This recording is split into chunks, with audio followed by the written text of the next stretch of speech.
오늘 은혜 받으실 하나님의 말씀은 신명기 6장 4절에서 7절 말씀입니다. 신명기 6장 4절에서 7절 말씀을 다 같이 봉독하시겠습니다. 이스라엘아 들으라. 우리 하나님 야훼는 오직 유일한 야훼시니 너는 마음을 다하고 뜻을 다하고 힘을 다하여 내 하나님 야훼를 사랑하라. 오늘 내가 내게 명하는 이 말씀을 너는 마음에 새기고 내 자녀에게 부지런히 가르치며 집에 앉아 있을 때든지 길을 걸을 때든지 누워 있을 때든지 일어날 때든지 이 말씀을 강론할 것이며. 아멘. 말씀의 제목을 한번 함께 따라해 주시길 바랍니다. 쉐마, 하나님의 사랑의 심장소리.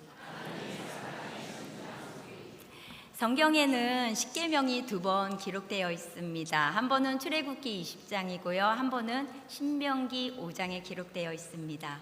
모세는 약속의 땅이 보이는 여리고 맞은편 모압 평지에서 이스라엘 백성들에게 하나님의 규례와 법도를 선포합니다.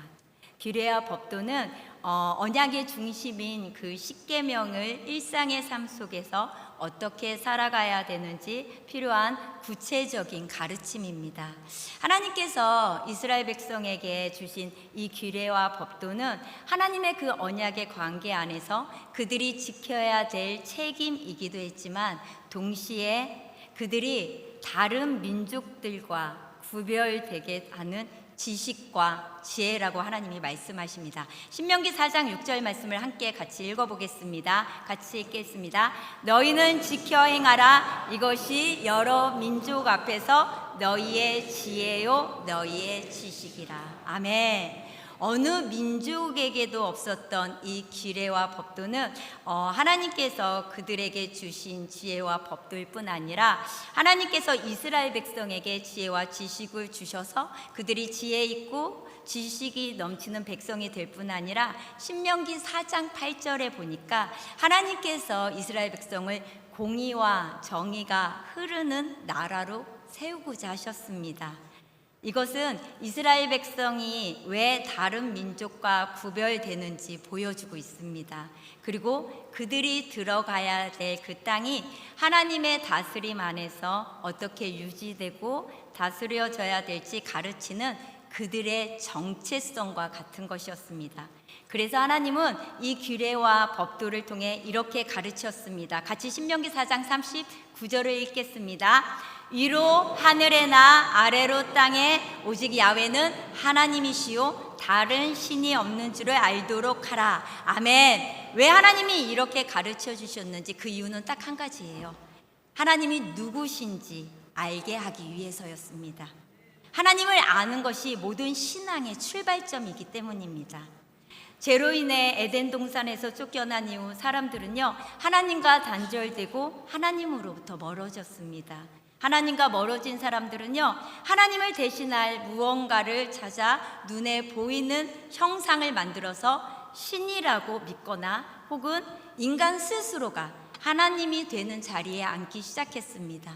그래서 하나님과 관계가 끊어짐으로 죄와 죽음의 지배 아래 놓인 그 사람들을 다시 하나님께 돌아오게 하기 위해서 하나님께서는 먼저 자신이 어떤 분인지 알게 하시는 것부터 시작하셨습니다. 그래서 그들에게 규례와 법도를 주셨어요. 하나님이 누구신지 알므로 그들의 정체성을 바로 세우게 하기 위해서였습니다. 하나님께서 이스라엘 백성들에게 요구하신 것은 한 가지였어요.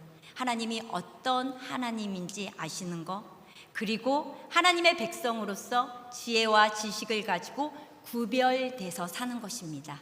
이것이 신앙의 본질입니다. 그래서 신명기 7장 9절에 하나님이 이렇게 말해요. 너는 알라. 너는 알라. 내 하나님 야훼는 하나님이시요 신실한 하나님이시라.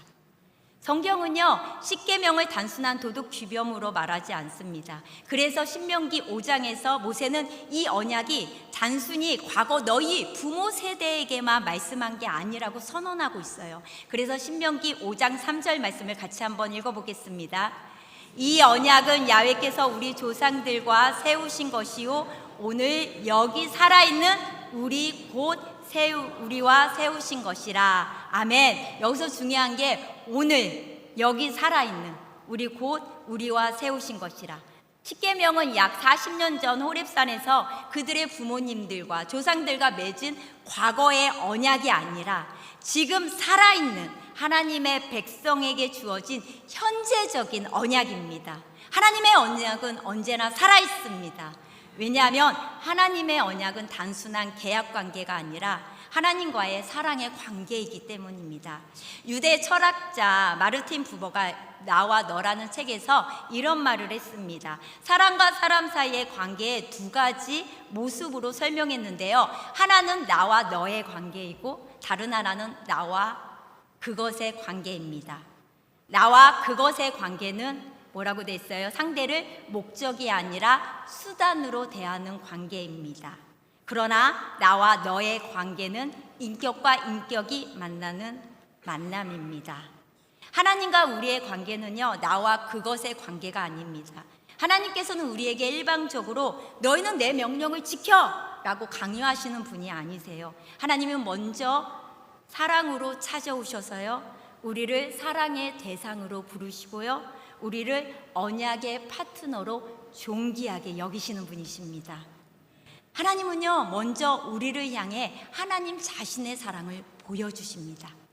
성경에 보면 언약을 이해하기 위해서 먼저 하나님이 어떤 마음으로 이스라엘에게 다가오셨는지 보는 게 가장 중요합니다. 그 언약의 사랑이 가장 잘 나타나 있는 게 바로 출애굽 사건입니다. 출애굽기 3장에 보면 호렙산 떨기나무 밑에 나타나신 하나님께서 모세에게 자신을 이렇게 계시하십니다. 창세기 3장 7절을 같이 읽어보겠습니다. 세 가지 동사가 나옵니다. 같이 한번 읽어볼게요. 내가 애굽에 있는 내 백성의 고통을 분명히 보고 그들이 그들의 감독자로 말미암아 부르짐을 듣고 그 근심을 알고, 보고 듣고 알고. 하나님은 보셨어요. 하나님은 들으셨어요. 그리고 하나님은 아셨습니다. 이 말씀은 단순히 이스라엘이 겪은 그들의 상황과 환경에 대한 정보를 알았다는 게 아니에요. 하나님의 마음이 그들의 고통을 향하고 있었다는 거예요. 사랑하셨기 때문에 보셨고요, 사랑하셨기 때문에 들으셨고, 사랑하셨기 때문에 개입하셨습니다. 하나님은요, 자기 백성의 아픔을 외면하지 않으세요. 사랑 때문에 역사 속으로 들어오셔서 그들을 노예의 자리에서 건져내십니다. 이게 출애굽이에요. 중요한 것은요, 구원이 먼저였다는 거예요. 하나님은요, 이스라엘에게 무엇을 행했기 때문에 구원한 게 아니에요. 하나님께서 먼저 사랑하셨고요, 먼저 찾아오셨고, 먼저 구원하셨습니다. 그리고 그 사랑으로 언약을 맺으셨습니다. 그러므로 우리가 가장 먼저 들어야 할 것은요, 명령 이전에 하나님의 사랑입니다. 두 번째로 그 하나님의 사랑은요, 언약 안에서 우리를 부르십니다. 하나님은요, 출애굽을 통해 이스라엘 백성을요, 노예의 자리에서 건져내십니다. 그리고 시내산에서 모세에게 하나님의 뜻, 자신의 뜻을 백성에 알리라고 말씀하세요. 출애굽기 19장 6절에 보면요, 세 번역으로 보면 이렇게 써 있습니다. 너는 이 말을 이스라엘 자손에게 일러 주어라. 일러 주어라. 하나님께서는요, 단순히 너희 이렇게 살아 라고 명령한 게 아니라 하나님의 뜻은 이것입니다 라고 말해요. 하나님의 뜻이 뭐냐? 내가 너희를 사랑해서 너희를 애굽에서 건져냈어. 이제 너희가 나의 뜻에 동의하면 나는 너희의 하나님이 되고 너희는 내 백성이 될 거야. 하나님은 사랑의 관계 안으로 이스라엘 백성을 초청한 거예요. 그리고 이스라엘 백성이 그렇게 살겠다고 응답했을 때 비로소 하나님과 이스라엘 백성은요, 언약을 맺습니다. 그 언약의 목적은 분명해요. 출애굽기 19장 6절에 너희는 내게 대하여 제사장 나라와 거룩한 백성이 되리라. 이 언약은요, 이스라엘 백성이 이제 더 이상 노예가 아니라는 거예요. 자유인으로서 하나님의 보배로운 소유가 되었다는 걸 선언하는 것입니다. 그래서 십계명은요, 본질이 사랑이에요. 하나님을 사랑하고 이웃을 사랑하는 것입니다. 하나님께서 이스라엘에게 원하셨던 거는요, 단순히 규칙과 명령을 잘 지키는 백성이 아니었어요.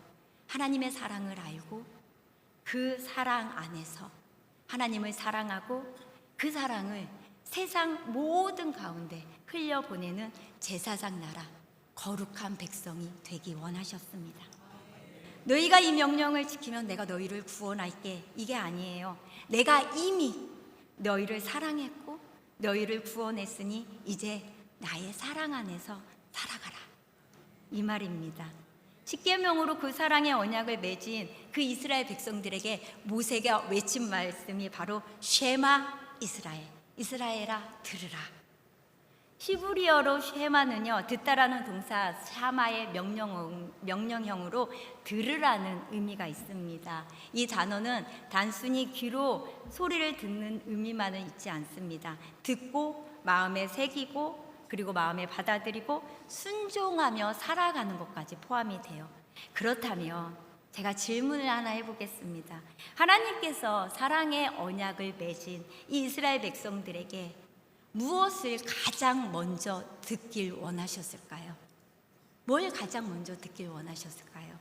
많은 사람들은 하나님의 명령을 들어라, 율법을 지키라, 이렇게 말해요. 그러나 지금까지 본 출애굽 사건과 언약의 의미를 살펴보면 하나님께서 먼저 들려주고 싶은 건 지키라는 말씀이 아니라 하나님의 마음입니다. 하나님의 사랑입니다. 내 사랑하는 자녀들아, 내가 너희를 얼마나 사랑하는지 먼저 들어주겠니? 왜요? 우리 인간 스스로는요, 하나님을 사랑할 수 없어요. 우리 인간 스스로는 하나님을 사랑할 수 없기에 하나님께서 먼저 자신의 사랑을 들려주십니다. 그래서 쉐마는요, 하나님의 사랑의 심장을 전하는 소리입니다. 하나님께서 먼저 우리를 사랑하셨고 그 하나님이 어떤 분이신지 그 사랑을 알게 하심으로 우리의 마음이 하나님께로 돌아오게 하십니다. 신앙은요, 행위가 아닌 살아계신 인격체이신 하나님과의 관계가 신앙입니다. 그러므로 모세가 외친 의미는 바로 이런 거예요.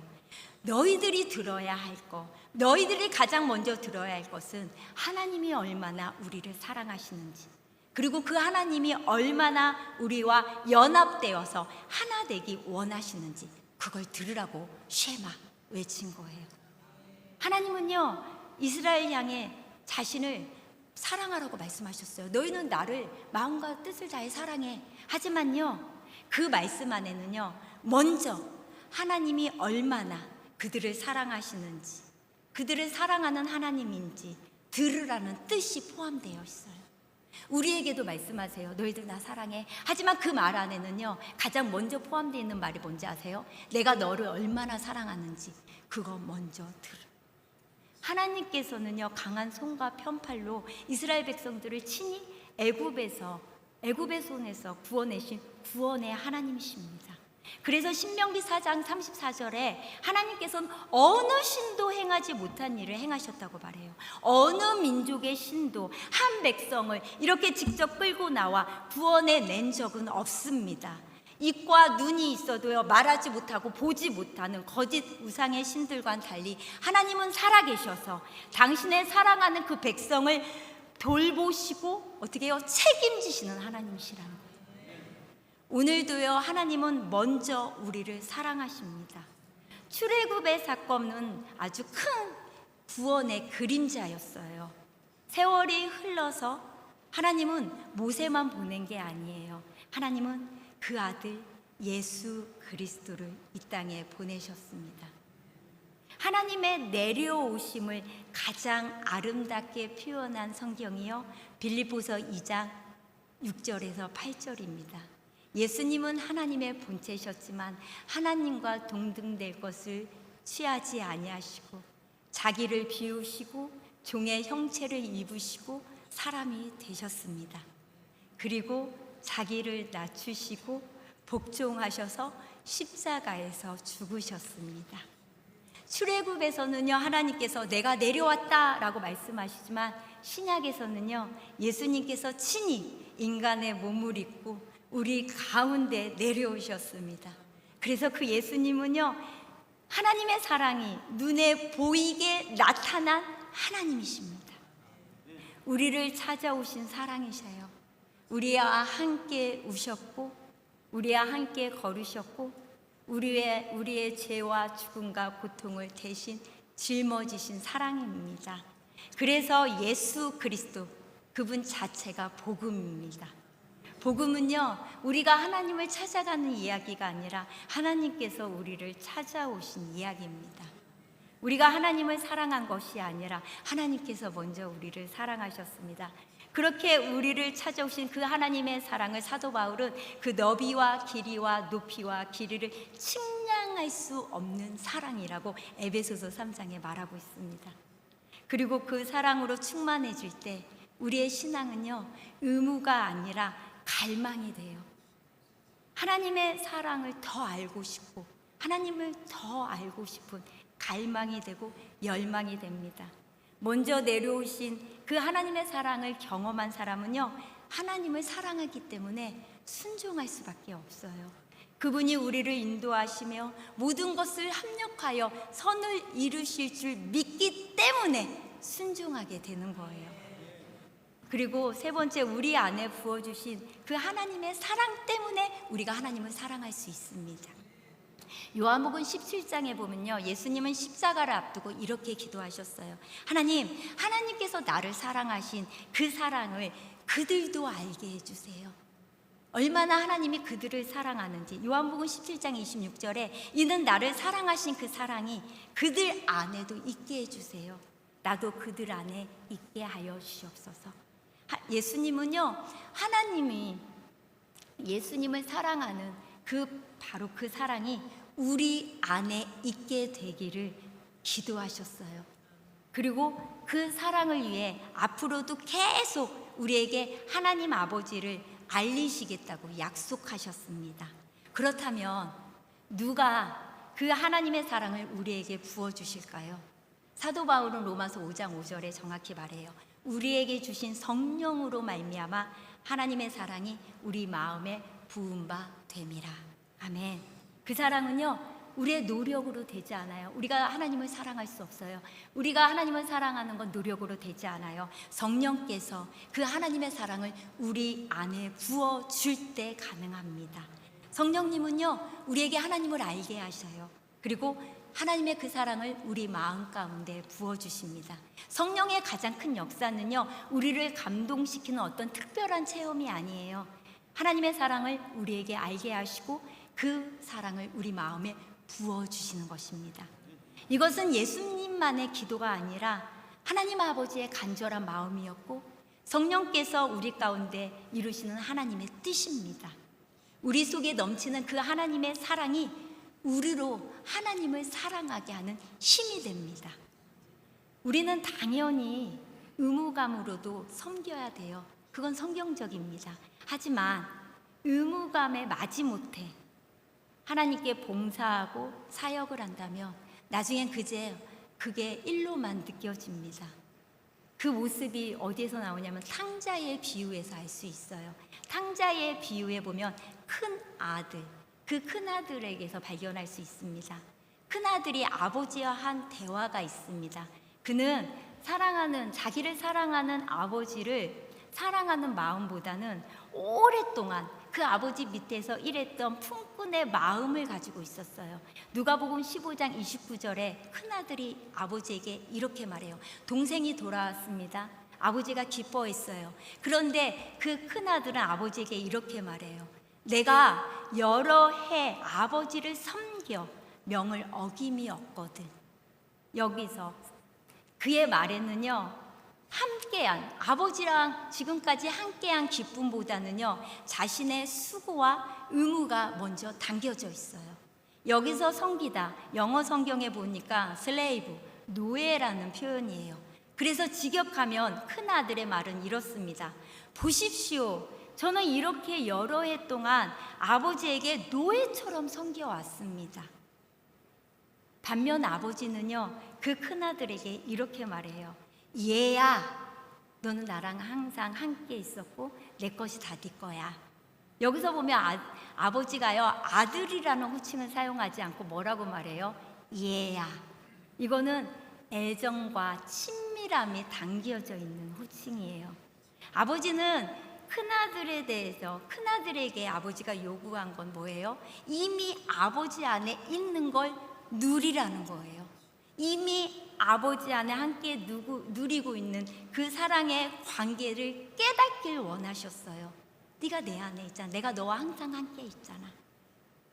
하나님께서 우리에게 언약, 베리트, 하나님이 우리의 하나님이 되시고 우리가 하나님의 아들이 되는 것입니다. 이 아들의 언약은요, 이미 예수 그리스도의 십자가를 통해서 이루어졌어요.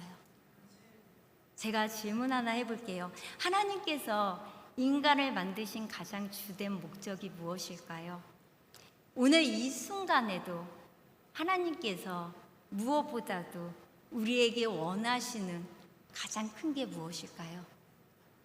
하나님과의 친밀한 교제입니다. 우리를 하나님의 자녀로 삼으시고 하나님을 아빠라고 부를 수 있게 하셨어요. 이것보다 더 큰 축복은 없는 것 같습니다. 이것보다 더 큰 특권은 없습니다. 고대 문헌에 보면은요, 이 아바라는 호칭은요, 어른들도 사용했다고 합니다. 이 호칭, 이 아바라는 단어의 핵심은요, 친밀함에 있다고 합니다. 아바. 제가 어제 기도하면서, 금요일날 기도하면서 다시 한번 깨달은 게 있는데, 혹시 여러분 시편 18편 1절에 다윗이 하나님께 고백했던 거 기억나세요? 내가 주를 사랑하나이다. 여기서 사랑한다는 원어가 무엇인지 혹시 아세요? 라함, 레헴, 자궁, 긍휼입니다. 그런데 우리나라는 해석할 방법이 없어서 사랑한다고 말했지만 원어에는 라함, 레헴, 자궁, 긍휼이에요.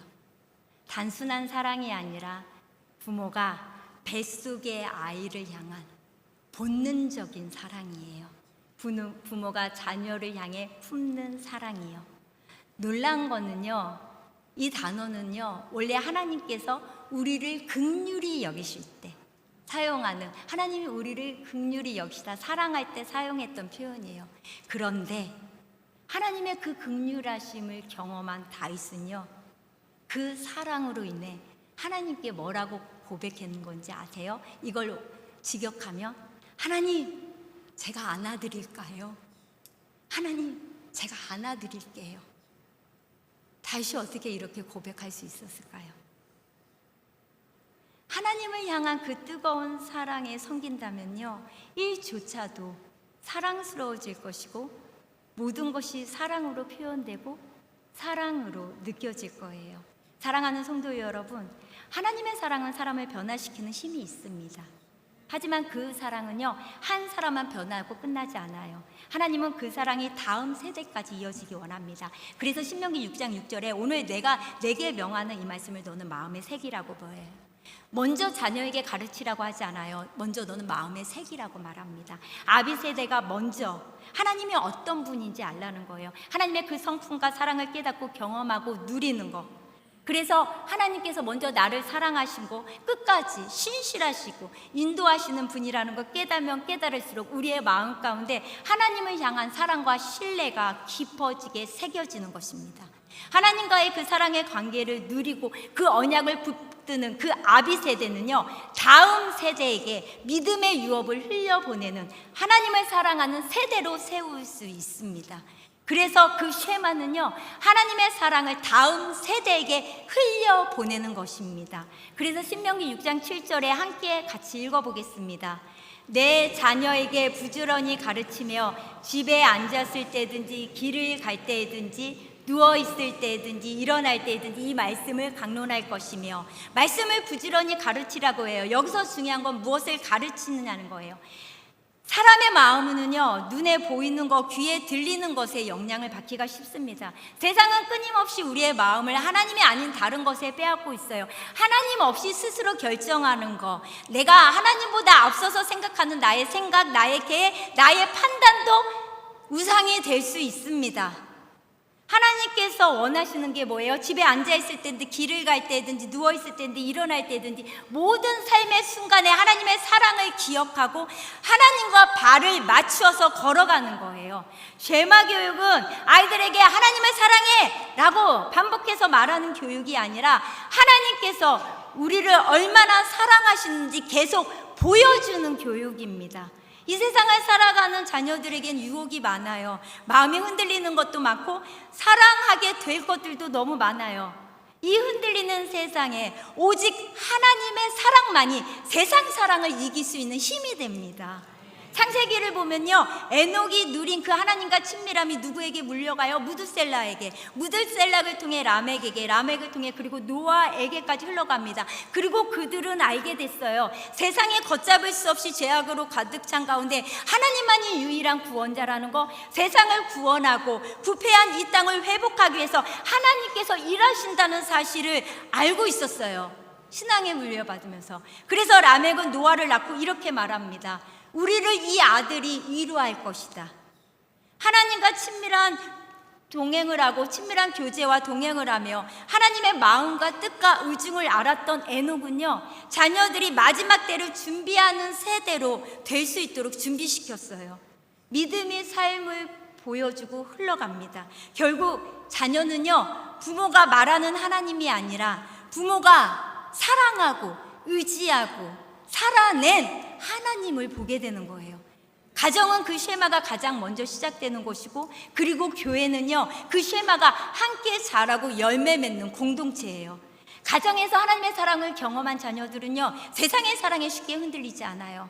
교회에서 하나님의 사랑을 경험한 성도들은요, 형식적인 신앙에 머물지 않습니다.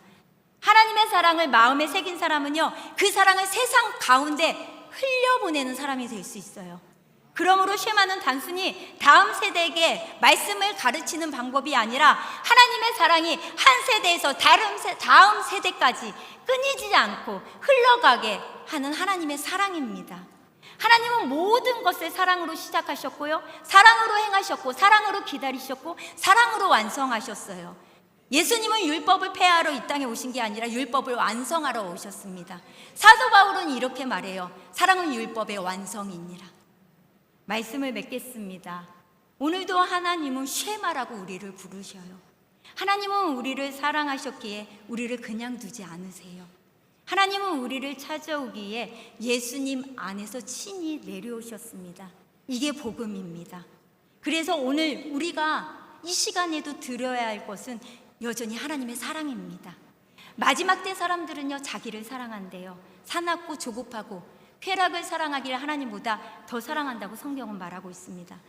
그러나 그 시대 속에서도 끝까지 하나님의 사랑을 듣고 그 하나님의 사랑을 마음에 새기고 그 사랑을 따라가는 사람들은요, 하나님의 나라를 상속받는 백성이 될 것입니다. 우리의 다음 세대는요, 우리가 교회에서 한 말을 기억하지 않을 거예요. 우리가 어떻게 하나님을 사랑했는지를 기억할 거예요. 우리의 직분, 우리의 봉사, 아니요, 우리가 하나님을 향했던 그 사랑을 기억하실 거예요. 마지막 세대를 준비하는 것은요, 하나님과 사랑의 교제 안에서 믿음을 가진 아비 세대라고 생각합니다.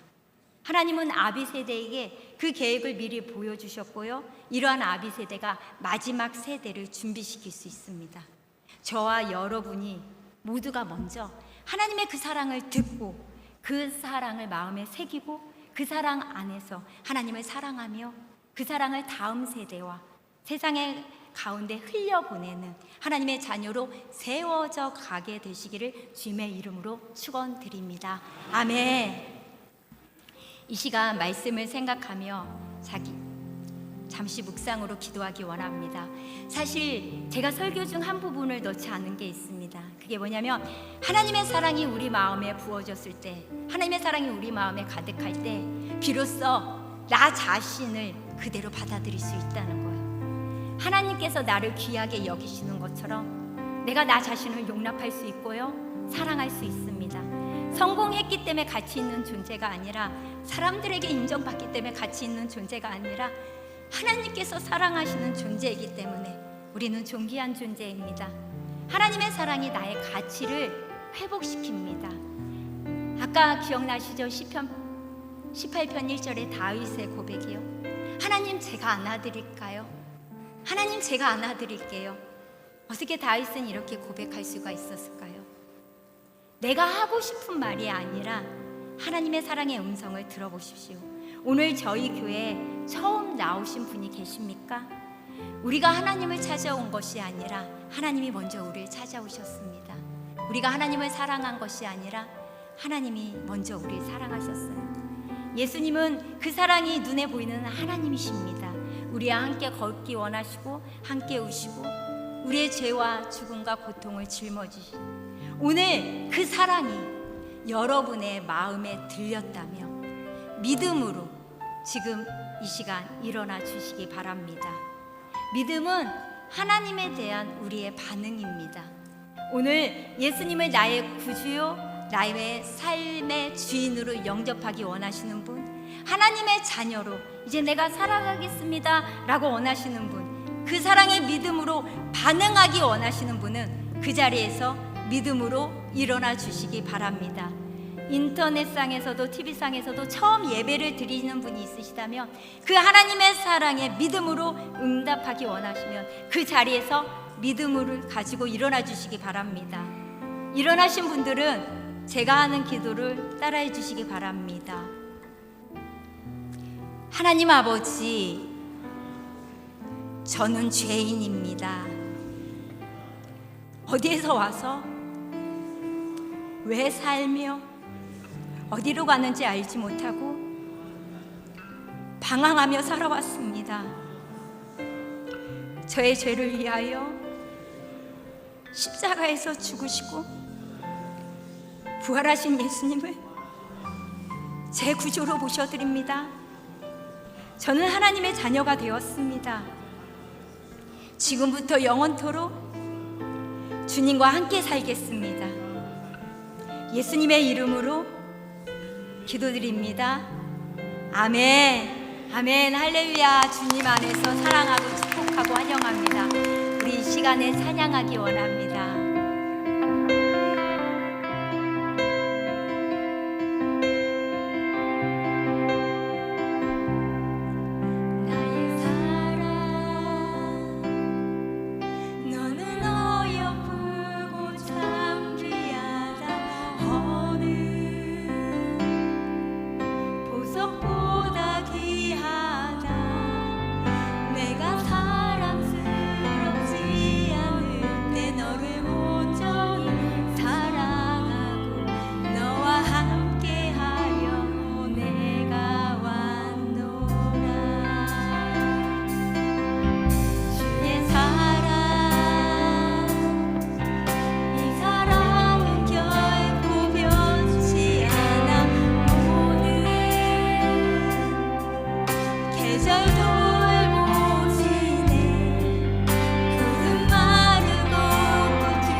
기도하기 원합니다. 우리가 온전하지 않을 때 하나님은 우리를 사랑하셔서 이 땅에 오셨습니다. 우리가 죄인 되었을 때, 우리가 원수였을 때 하나님은 우리를 사랑하셔서 이 땅에 오셨고 그 하나님은 쉴 수가 없으십니다. 하나님, 그 하나님의 사랑을 알기 원합니다. 그 하나님을 보기 원합니다. 주님, 우리에게 거룩히 살아갈 힘을, 두려움 없는 믿음을 달라고 우리 주님 3번 부르고 통성으로 기도하겠습니다.